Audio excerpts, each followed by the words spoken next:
Dear Lord, we need to hear from you, and what have you got to say? Even if you got something else, Lord, I'm open. So I pray that you would just speak through me. May we hear what you have to say. May it be words from heaven. Bless those that are here. May they hear something that has to do with maybe where they're at. And may it be truly words that are not of this world. I don't know.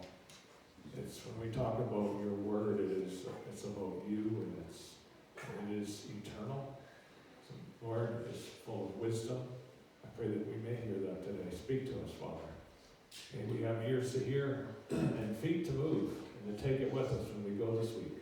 We ask all this in your name. Amen. So, I really don't know when to start and when to stop when it comes to John 15 and John 16, and we really need a clock up there too. So it's bad when the pastor's looking at his watch, but I'm not doing it because I'm bored. I'm doing it because I don't want you guys to go past, So if I do it, it's not because I'm bored. I'm just going to see what time it is. So John 15, John 16, John 17, this is kind of final words that Jesus has to say, so keep that in mind.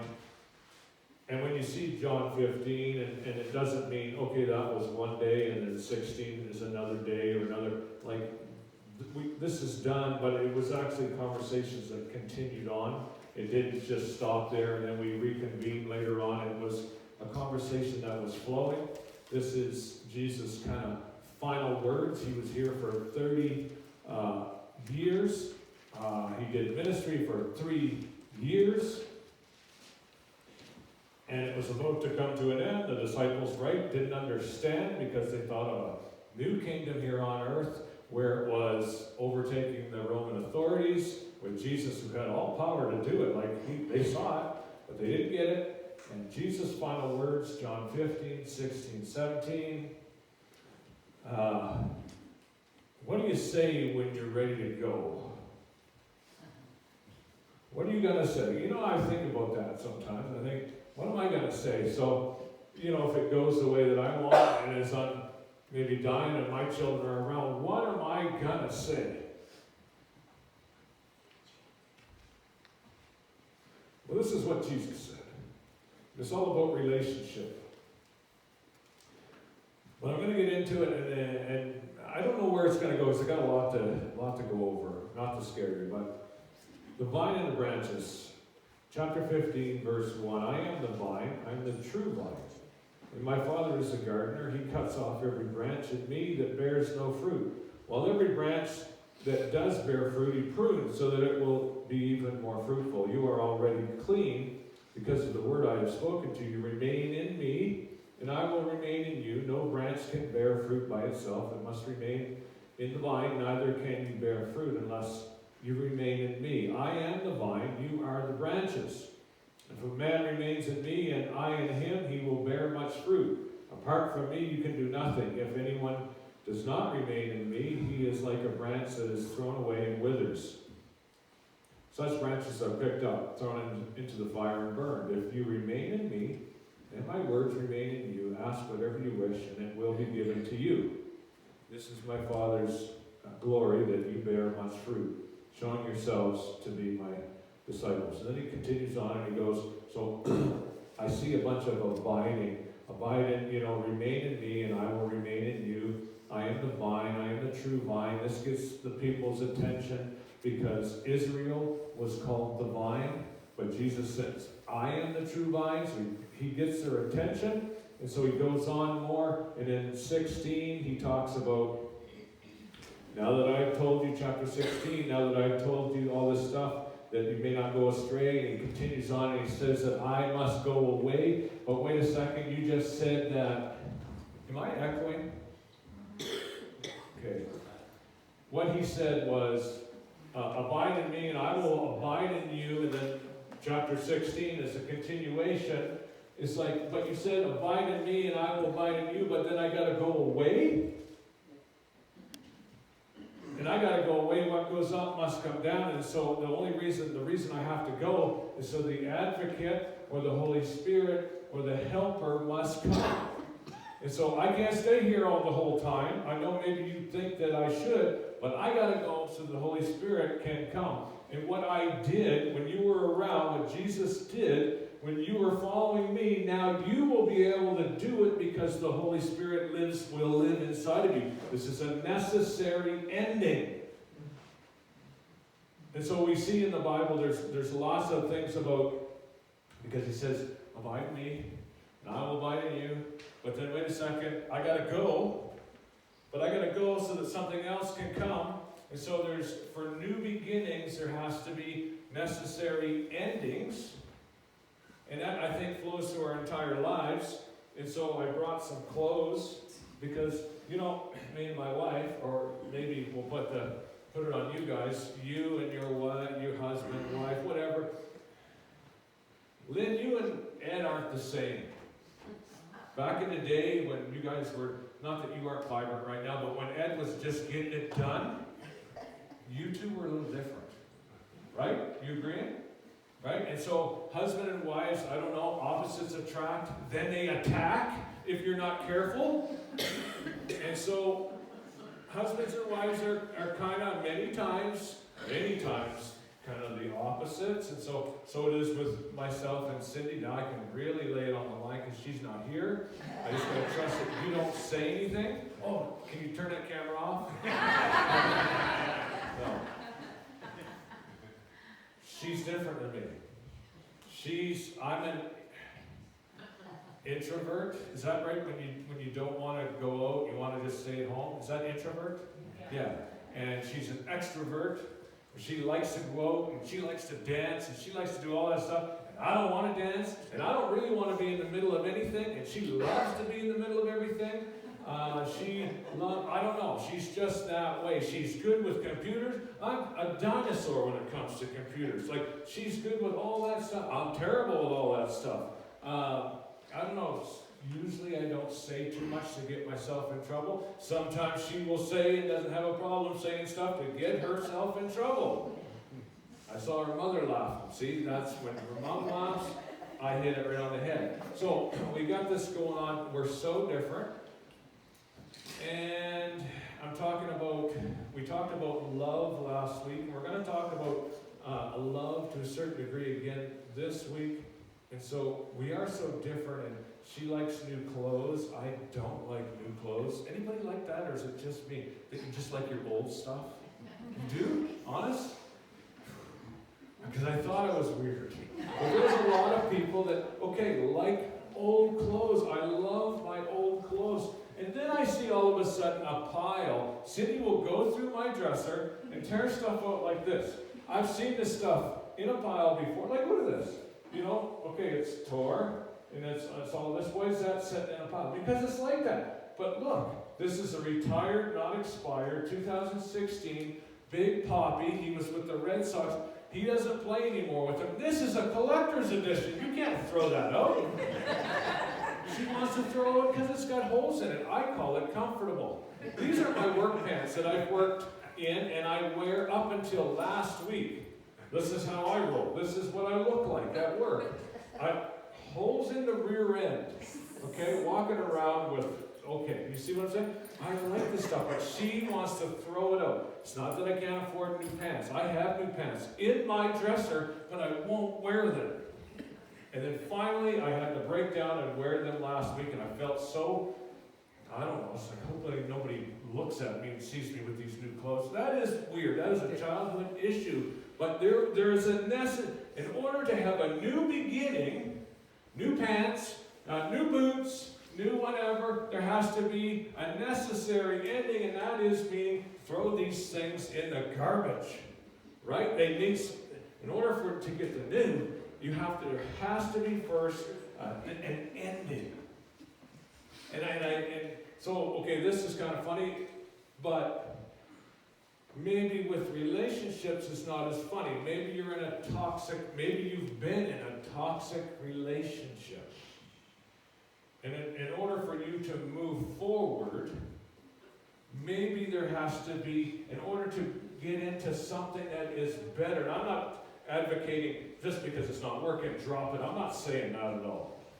Because I'm just saying, if you're in a toxic relationship, maybe you're dating somebody and it's not working out, and this is going on, something's happening, and it's very toxic, maybe there has to be a necessary ending. Maybe you're at work and you hate your job, and the people that you work with know that you hate your job. They know that there needs to be an ending. Maybe you know it, maybe your wife knows it. Maybe there needs to be a necessary ending so you can have a new beginning. Anybody believe that? That we in life, we want new beginnings, because January 1st, I'm changing it all. January 1st, new beginning, 2025, it is here, and it is my year. And then you see the memes on Facebook where it's like, here's a picture of, yes, 2025, and then, February 1st, it shows a cat with a kind of a snot bubble almost, or something, right? That's what it's turned into. You haven't moved forward, and the new beginning actually hasn't happened because there hasn't been a necessary ending. Maybe you've been helping somebody out in your family, and help people out in your family. Who won't if you don't? So help somebody out in your family. But if you're constantly helping that person out and they are not changing or making amends to getting better, and all now you are doing is just enabling them in order for them to get to a new beginning, there might have to be a necessary ending. And the problem, because, there are good traits or good virtues that we have. Because who wants to end stuff? I just want the beginning. I want yes, this is how it's going to be. New beginning. It's great, brand new. I just want it, bring it. But to end something, in order to get the new, I got to end something. And we have these virtues like perseverance and commitment and hope. And you just keep, and there's some people here that have those virtues. I'm a committed person, right? And I'm saying it's good to be committed. And I got perseverance, hey, gift of the fruit of the Spirit. Come on, y'all. Like, I got that stuff. I got hope. I believe. And you just keep digging in. But sometimes that will get actually in the way of a necessary ending. Because in the Bible, we're going to look at some necessary endings. You're going, I don't know about that. Perseverance, I'm just going to dig in. It doesn't matter. I won't quit. I won't back down. I am committed. I'm not saying not to be committed. I'm just saying sometimes there has to be a necessary ending. And if you don't believe me, who here is still best friends with their best friend, their first best friend in primary? Who's still best friends with their... Okay. Really? 1, 2, 3, 4, 5, 6. You guys need to get over more. 7, 8. 8 or 9. Let's just say 10. Okay, you're still... Keep your hands up. Keep your hands up. I am still my best friend, my BFF friend, okay, is from primary. Okay, now I'm going to up this ante. Who here married the first person that they ever went on a date with? Right there? 1. Okay, so not as many. Bev? Just 2. 3? Really? Okay, that was the first date you went on with Jeff. We're finding out about the stuff here today. Okay, so you see what I'm saying? It's a good thing to have necessary endings. If all these people, and I'm not saying break it off, Jeff. I'm not saying that. I'm not saying that, but what I'm saying is all of you people, 8 of you people, are still best friends with your first best friend, but then a lot of you are not best friends anymore. It was a necessary ending so you can walk into a new beginning with a friend that you have now, who you call your best right now. Or had to be a necessary ending. You started dating that person. Your first date that you went on, there had to be a necessary ending so that you move forward. And Isaiah, I'm not saying break it off. Okay? I'm saying that's cool. But I'm saying for many of us, see what I'm saying? There is a necessity for an ending so you can move forward. Well, it gets a little complicated. Solomon, the wisest man in the world, in Ecclesiastes 3, he talked about beginnings and endings.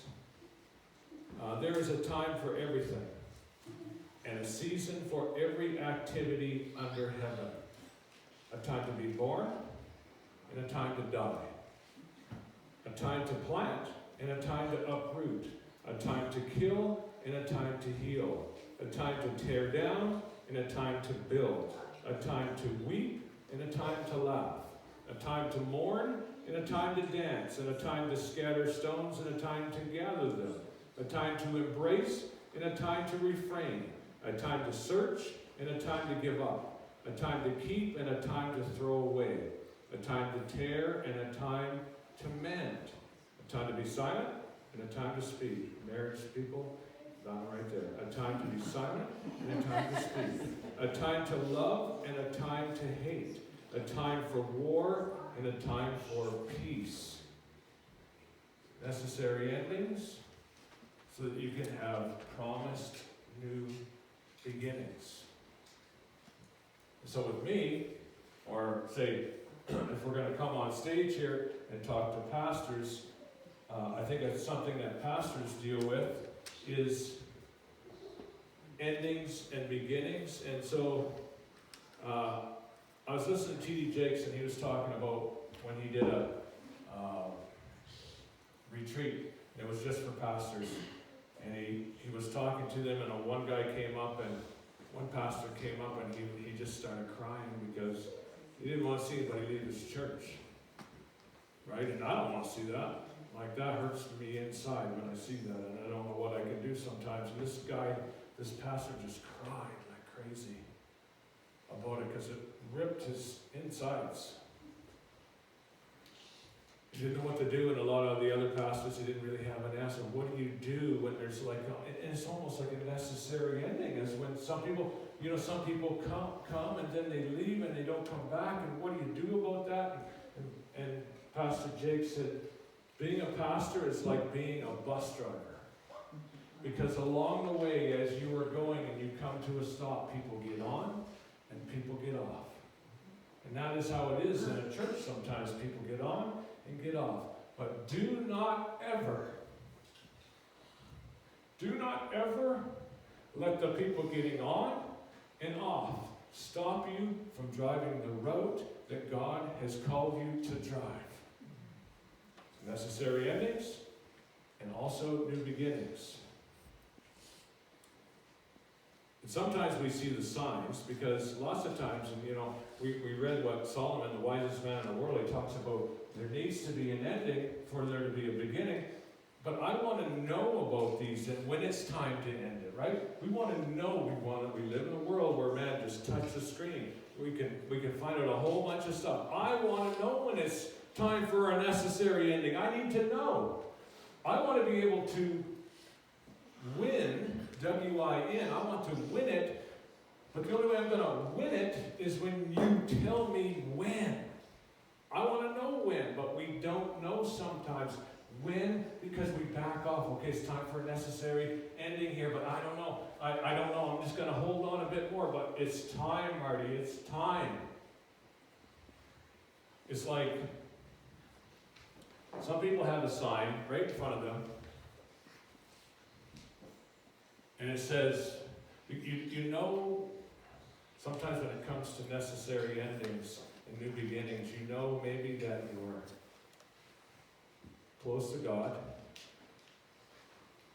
when you can see there's an expectation for an expiration date, you can see it, and you act on it.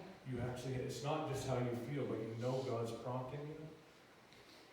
And so sometimes, so I'm looking at this and it's April 23rd. Took this out of the fridge, I'm so happy it was still there. April 23rd is this milk, and so because this is another thing about Cindy, she'll look at April 23rd and she'll take it and throw it in the garbage. Because she can read it. She sees the expiration date.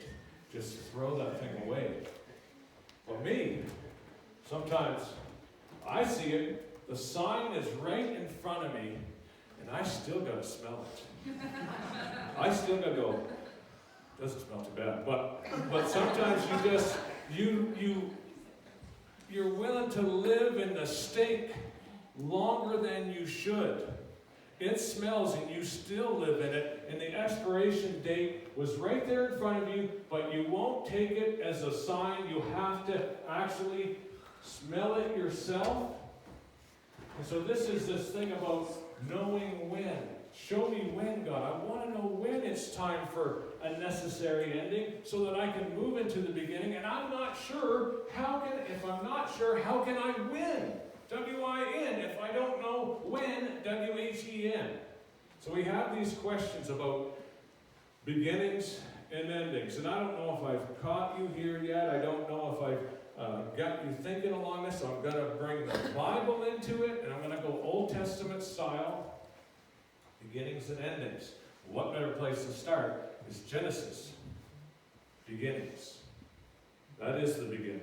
But even in Genesis, it talks a lot about necessary endings. And so it talks about, there was darkness throughout the world, and then God said, let there be light, and then there was light, but then he made the sun, but he separated light from darkness. Thank goodness, if it was just all dark, or if it was just all light, he separated the light from the darkness. There had to be an end to the darkness, and then when he made light, they had to have the sun, so that you know how it all works. You listen in school, and how the moon goes around and all this. There has to be necessary endings to get day and night. We talk about, the vault of the sky was separated from the vault of beneath. Talks about the water was separated from the land. That's a good thing. There has to be a necessary ending for the water to be everywhere. He separated it.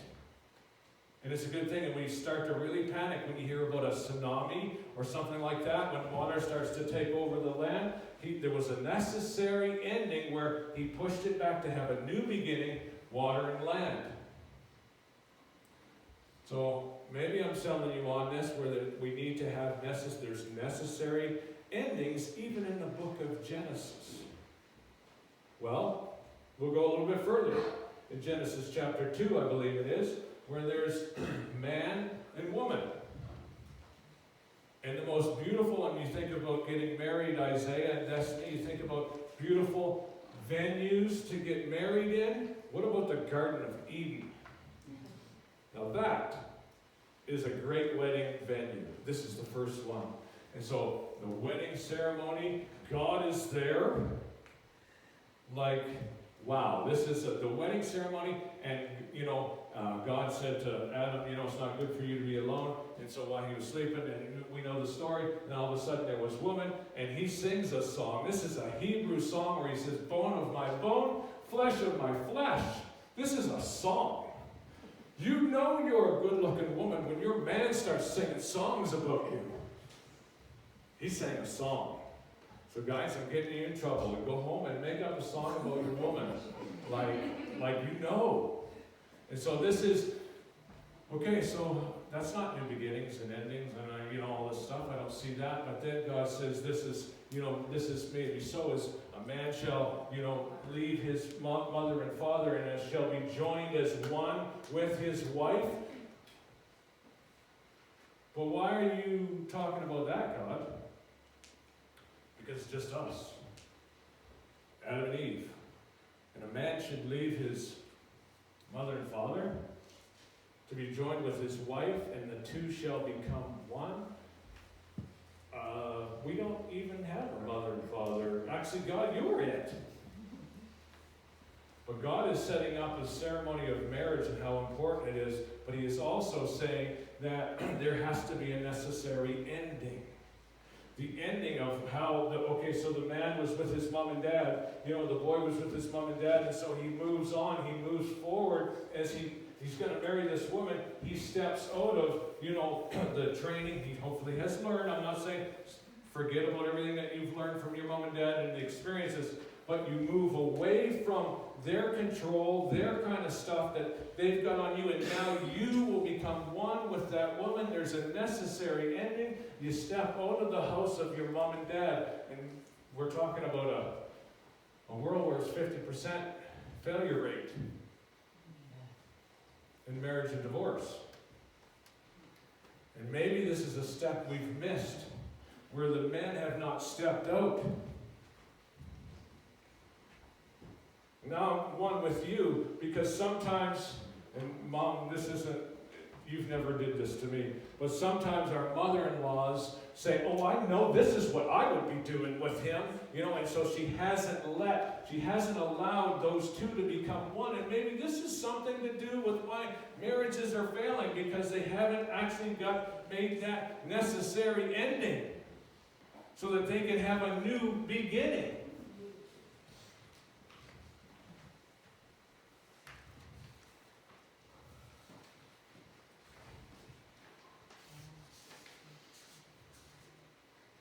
Well, I don't know if this is making people all saying, okay, endings, you talk about marriage.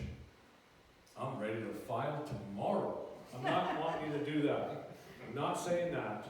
What I am saying is, with marriage, or where there's a union, I'm saying sometimes, many times, it's not the relationship that should end, but it should be the behavior within the relationship should end. Because it's way easier to break off a relationship, it's way easier to change relationships than it is to change your behavior. It's hard. You want to see a good relationship, a strong relationship? That is two people, husband and wife, working so hard for the other one, for them to be successful. That is a good relationship. When I'm working so hard to make it good for her, and when she's working so hard to make it good for me, that is a good, strong relationship. And so that it takes two, and I said that last week, it does take two. But it's not about, it isn't working, so I break off the relationship. Sometimes it has to be the behavior in the relationship. And yeah, it's easy to just walk away without trying something. We gotta try. So we move on from here, and it's like necessary endings. Okay, in my relationship, it's going wrong. Should I leave Cindy? No, maybe my behavior should get better. Maybe I need to change my behavior. Maybe she needs to change her behavior. So we move on from necessary endings and new beginnings from Genesis. Well, it's still Genesis 13. And it's the Israelites. And they have a toxic relationship with the Egyptians. I guess you'd call it toxic. It's slavery. That would be toxic. And so they have a toxic relationship, and God says, there's going to be a new beginning for you, and I'm going to set you free. And He does it overnight. For 400 years, they are under, duress with the Egyptians. The Egyptians ruled them for 400 years, and in one night, God sets you free. And so maybe we've been sick for 20 years. Don't believe. I believe that you have to believe that God can do it when He decides, when He says it is time. Overnight it can happen.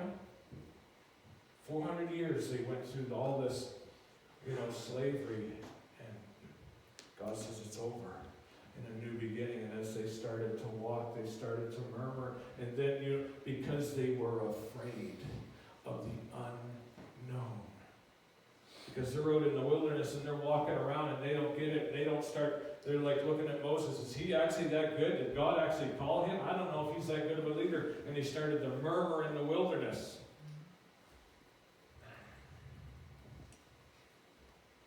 And then they started going because of their toxic relationship with the Egyptians. And they said, slavery wasn't that bad.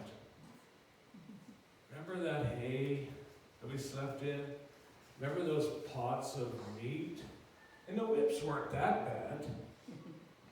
The toxic relationship, because of the fear of the unknown. And there has to be a breaking point. There has to be a necessary ending in order to get a new beginning. And their new beginning is that God has, with his outstretched arm, set them free. You go to the promised land, but they're not going to the new promised land, the new beginning yet, because they have not let go of this past, this toxic relationship. And maybe that's you. Maybe, I don't know if you were involved in, I did date a couple crazies for sure. And you go, this is like Israel with the Egyptians. It wasn't bad. You know, the pots of meat, it wasn't bad. The whips weren't too bad. She wasn't that bad. She was crazy. I remember when she lost it, she didn't wreck the whole car. She just busted out the windows. She's passionate. And so I don't know, you make it sound better than it actually was, and it's time for a necessary ending so you can walk into a new beginning. And so you've got to work on these things. You've got to trust in God in the unknown when sometimes you're in the wilderness. And then we go to Joshua chapter 5, when it's time for the new beginning. And it is time, and they're looking at the promised land. And it's time to move on in. It's time to take it, break off, to do the necessary ending. It's over. My relationship with the Egyptians, it wasn't that good. I romanticize and say that it was, but it was terrible when I think about it. I'm breaking it off. It's time. And so there was the Passover. They celebrated the Passover. Because up until now, for 40 years, they were in the wilderness, right? 40 years they walked around. And I read one time where it was like they were 12 days away. Right from the start, 12 days away from the promised land. But instead, for 40 years, I would have been 15 years old. So when I was 15 years old, what grade would I have been in? 10? So from grade 10 till right now, I would have been walking in the wilderness. And I could have did it in 12 or 13 days, but we walked around because we were not willing to make a necessary ending. But God is still always looking after you, and these people need to eat.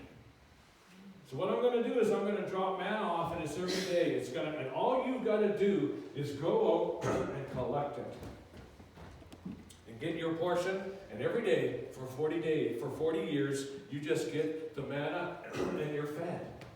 But then in Joshua chapter 5, when it's time to make a necessary ending and take hold of the new beginning, there is a celebration of the Passover, and that day they ate of the roasted grain and unleavened bread of the promised land.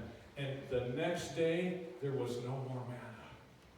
There had to be a necessary ending. The manna had to stop to walk into your promise. And so as you move into your promise, and maybe that's your relationship, you have to see, because they're moving into the promise, but God says you got to cultivate the land now. You got to work on it. And so you're in a relationship, and you think that it's all selfish and it's all about me. What about him? No, it's all about me. And it's almost maybe a narcissistic way. What about me? It's all about me. I don't care about him. But when you walk into your promise, it's going to take some work. When you walk into your relationship in a new beginning, it's going to take work. And if you don't plan on cultivating that relationship, I would say get out of it. If you don't plan on working on it, it's not going to work. So think about this thing. You will have to work as you walk into that promise. And so there is a necessary ending of manna. God, you can't just look up to the heavens when you're in a new relationship and I've walked into this. You just can't stand there anymore like this. You got to work on it. You got to cultivate it. And if you're not willing to do that, get out of it before it's too late. I knew you guys would be quiet about that. But it's true. Necessary endings and new beginnings. Have you heard enough? We need to have necessary endings and new beginnings. Where was this one? I thought maybe this one's Genesis 13. Lot and Abraham. Right? They were getting along. Abraham was fairly, he was doing well. Let me just see. I think I got, let me just see. Yeah. Genesis 13. And they were getting along for a little while, and it's like, you know, when you hook up in a relationship or maybe a working relationship and everything's good, but then all of a sudden, you know, it's not working out. Well, this got a little toxic. And they started fighting a lot. Anyways, they were Abraham and Lot were fighting a lot. And Abraham he came to the realization that there is a necessary ending that has to happen for me to walk into a new beginning. So he looks at Lot and says, you know what? I can't remember if it was north and south. You look to the north and the south, whatever you want, you take it, whatever, and I'll take the rest. But I read that and I go, wait a minute. God has called Abraham. He hasn't really called Lot. So if God has called Abraham, go to the land that, you know, he's Abraham from Ur, go to the land that I will show you. And so Abraham's very faithful, and he's just like, is this the way? He'll show me as I go. And God has called him. But yet, Lot really hasn't got that calling. I'd say, hey man, God's called me. I'm going to take what I'm going to take, and you get the rest. But Abraham doesn't do it. He just says, necessary ending. We got to break it off. Lot, you take whatever you want. Whatever's left, I will take. Necessary ending for a new beginning. This is the new beginning. Verse 14, the Lord said to Abraham after Lot had parted from him. Necessary ending, right? Lot left. Lift up your eyes from where you are and look north and south, east and west. All the land that you see I will give you and your offspring forever. I will make your offspring like the dust of the earth. Sounds like a new beginning. So that if anyone could count the dust, then your offspring could be counted. Go walk through the length and breadth of the land, for I am giving it to you. Wow, necessary ending for a new beginning. And I just want the new beginning. God, just let it rain down on me. But usually, for new beginnings, there has to be a necessary ending. Are you getting it? Does it make sense? Am I selling you on this point?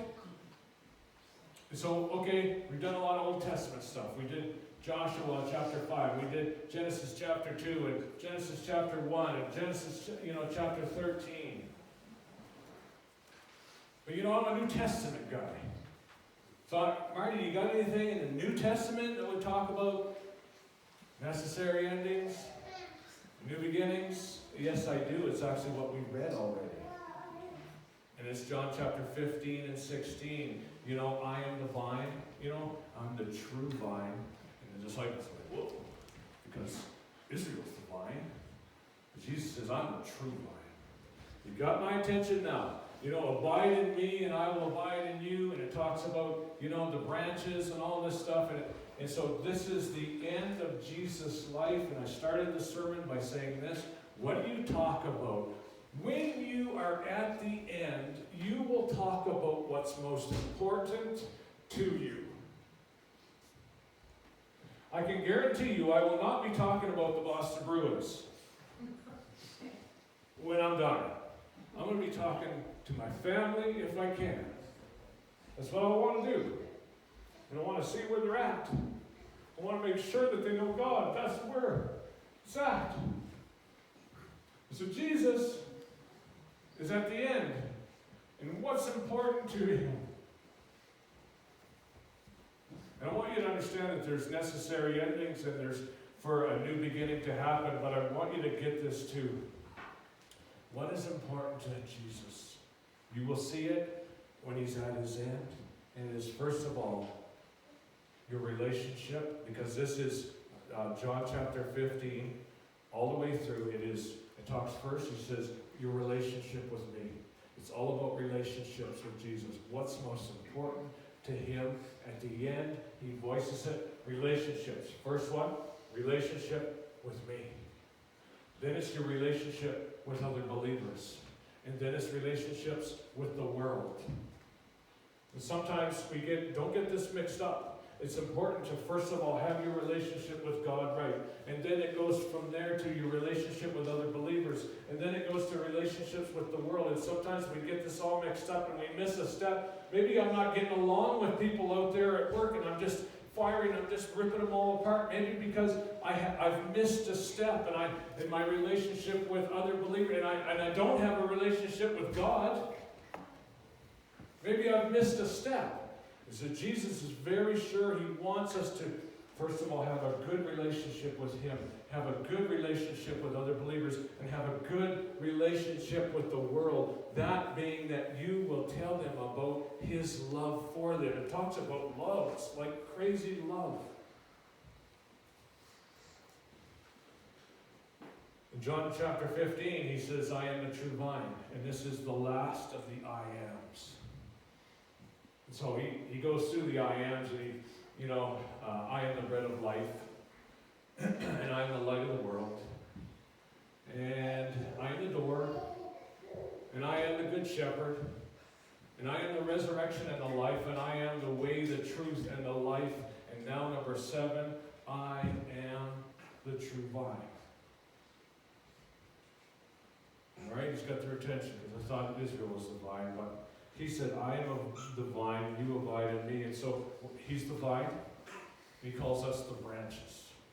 So we're the branches. This is us right here. We have to abide in him. But see, this isn't abiding in anything. We have to be connected to him. And if you're a branch on your own and you're not connected, you don't have a relationship with Christ, you haven't talked to him, that's okay. I want to help you talk to him. I want to help you read about him and his word. But you cannot be a branch and bear any fruit. It talks about actually it just withering up and being cast into the fire. It doesn't matter how many retreats you go to. It doesn't matter how many sermons you've listened to. It doesn't matter, I don't know, all these things that we do. It doesn't matter if you hang out with other Christians. Although, hey, I've always said that, Ruth said, I'm going to follow Naomi. And be careful who you hang out with, because she was a good woman. And Ruth followed her and learned stuff about her. And she became connected to the right source. But if you're just hanging out with good people, but you're not doing anything for yourself, you are just a branch that can bear no fruit. We are called to be connected to the vine, the true vine, and connected. And that's where we get our energy. That's where we get he is our source. And this by himself, I'm not connected. I'm saying, I'm not connected. I'm just a branch out here. I will have no fruit. But what if I could tape some fruit on here? But it's fake fruit. And I can have it all there and it look nice and it just rot away. But we're called to rest in him and be connected to the vine. And that is our source. And then we will bear fruit. This isn't a fruit tree, but you know what I'm saying, right? So it will bear fruit. We are called to be connected. And if we don't, we wither away. And when you bear fruit, understand this. When you're starting to bear fruit, and things are good, bearing fruit is a good thing. When you see a tree that's bearing fruit, that's a good feeling. That's like things are happening. Things are healthy. Things are going well. Don't you think that you did it yourself? Because you are only made to bear. The vine produces. You bear. It's not your degrees. It's not all your studying. It's not all this stuff. This is what I did. I did it, and look at me now. Don't you ever. It's got to be humility. God did it all. It is the vine who gives me the energy. It's the connection. He is the source. That's why I'm bearing fruit. And all these I ams, I am the bread of life and the door and the light of the world and the good shepherd and the resurrection and the life and the way, the truth, and the life, and the true vine. The true vine, now he introduces his Father. This is the only time he talks about God in here, because he said, I'm the true vine. But my Father is the gardener. And the gardener always, and I gardened. But real gardeners, they got a vision of how it's going to look. Right? A real good gardener is like an artist. And this is how I want it to be. Bonnie, you're kind of like that. This is how you want to see it. Kind of like when it comes to gardening. You have a vision of how you want your deck to look like with all your flowers and all. You have a vision. And so, my Father, I'm the true vine, Jesus says. You are the branches.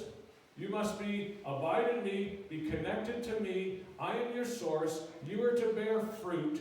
Don't think that it was all you, because I'm the source. You're just bearing. But my Father, he's the gardener, and he has a vision. And if there are branches that are not bearing fruit, he will cut them off. And he doesn't cut them off to hurt you in your life. There might be branches, there might be things that you're going through that hurt so bad. And God is actually cutting things. Things that you thought you needed, things that you wanted, but you didn't need. And God is saying, God does not cut these things out to just cause you pain. He cuts them out so that you can bear more fruit. That's what you do. Like Cindy cuts down those, she just destroys our apple trees. But, they get too big, right? You got to cut them down, you got to prune them back so that they can bear more. God, that's what he does. He's a gardener because he sees and he looks at Ryan and says, I'm going to cut this little bit right here and this, because this is the vision I got. This is the vision that I have for you. And so in order to get there, there's going to be some stuff in your life that I'm going to cut out. Because when I cut that, you're going to grow more and you're going to have more fruit. This is the Father's plan. This is the gardener's plan. And so, as he's cutting, trust, there is nobody better to have the knife in their hand than your Father, the gardener. He is a good, good Father. Sometimes he will take the knife, and sometimes he will give the knife to you, and he will ask you to cut it out. Isn't that right, Abraham? When he gave you the knife and Isaac, and you had to go up that hill. Do you trust your Father? Do you trust him enough to have him have the knife and prune, or even give it to you to prune? And so you're bearing it, so he has this vision of where you're supposed to be, and there's things in your life that it hurts so bad. I'm going through some hurt, and stuff is being removed that I thought I wanted, anyways, it turns out God knows that you don't need it. But then all of a sudden it grows back, and it's bearing fruit. But the thing about fruit trees, they don't bear fruit for themselves to eat. It's for others. Like I've never seen an orange tree just bearing oranges and just eating the oranges. Right? And so we're called to bear fruit. We are branches to bear fruit on. Remember, I didn't produce it. I can't take the credit for it. It is the true vine that I'm connected to, and the gardener who has been snipping and removing stuff that actually was causing me to fall and taking my attention away. And yes, it hurts, but then I stand back and I look at it. This is the vision of the gardener. Wow. So I'm bearing fruit, but it's not for me. It is always for someone else. Plum trees don't eat their own plums. It's always for someone else to pick. And they will come and they will take. And people will take stuff, but that's all right. And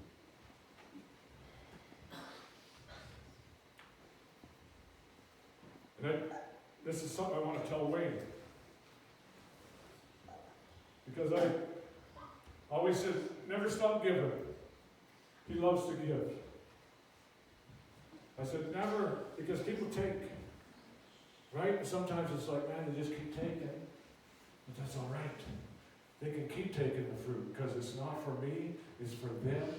And I don't mind Because I'm connected to a source that will never run dry. It will always produce. It's not about me. It's not what I have done, but what Christ has done in me. So let it happen. Let people take, because you are connected to the source. Amen? God came to the garden, and we talked about, we talked about light and darkness and water and all that. And they made vegetation and, beginnings and endings. And he made trees. Some were seed bearing, and so there were beginnings and endings built in. There were fruit there were fruit trees that had fruit, and there was beginnings and endings built in. He said, I built all this stuff, I made all this stuff, but I'm not coming down every time to make the new beginning. It's built into you, beginnings and endings. And so may it be so with us as we move forward in Christ. Remember that he is so concerned about your relationship with him, with other believers, and with the world, to spread his good news with others. But along the way, in order to become that beautiful tree that bears the proper fruit, there has to be necessary endings. There has to be some cutting. There has to be some stopping. There has to be move on from manna to cultivating in the promised land. To move on from, okay, I'm done with you, Lot. To move on to check it out. Abraham, check it out. Look at the dust. That is going to be your offspring. All these stories about the Old Testament and the New. Abide in me. I got to go. Jesus says, I got to go. But I'm not leaving you alone. Necessary ending. I got to go. For a new beginning, the Holy Spirit comes down and gives us power and strength and lives inside of us and gives us that power. Jesus said, now what I did for you, and you were all around and you got to see what I did, now you have the power inside of you to do those things. Necessary endings for new beginnings. At this time, could we have Rob